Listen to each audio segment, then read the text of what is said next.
At that point, I was just a mechanic. In the small coastal town of Pescadero, Brian Burns has spent years trying to track down answers. I've never done investigation work. To find out whether his son's school would be safe in an earthquake.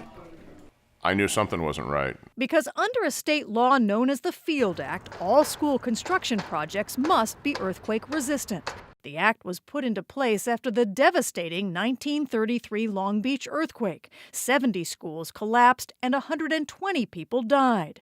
Yet Burns and fellow resident Jeff Gananian found structural work at Pescadero High had been done without the state's approval. That's when the light bulb went on.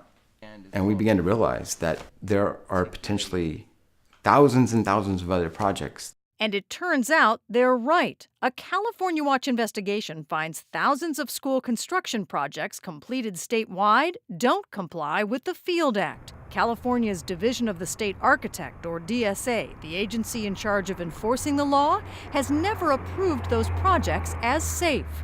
Reporter Corey Johnson. There's upwards to 20,000 school projects that do not conform to these Field Act standards. And not just in small districts like Pescadero.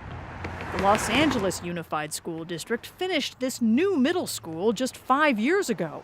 Yet state records indicate that huge window walls, 3 stories high, may not be properly anchored and could pose a risk to students in a quake. And when California Watch reporters went to ask district officials for answers, and I'm going to have to ask you to step off school property.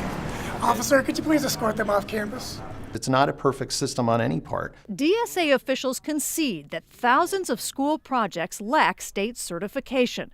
But spokesman Eric Lamoureux claims most are simply missing paperwork. Buildings. And at this point, we don't believe that any of those projects pose a significant threat. But some experts, like earthquake engineer and consultant Peter Yanev, aren't convinced. Obviously, the system is not doing what it's supposed to do. Especially given this 2006 report, where the DSA itself said some school projects were being completed without adequate testing and inspection, sometimes with dangerous construction flaws. What that tells me is that we're building schools in California that are not properly designed and checked in the field to make sure they're properly built. That's a problem. And worse, back in 2002, the DSA prepared a list of schools the state itself called likely not to perform well in an earthquake. More than 7,500 additional buildings statewide.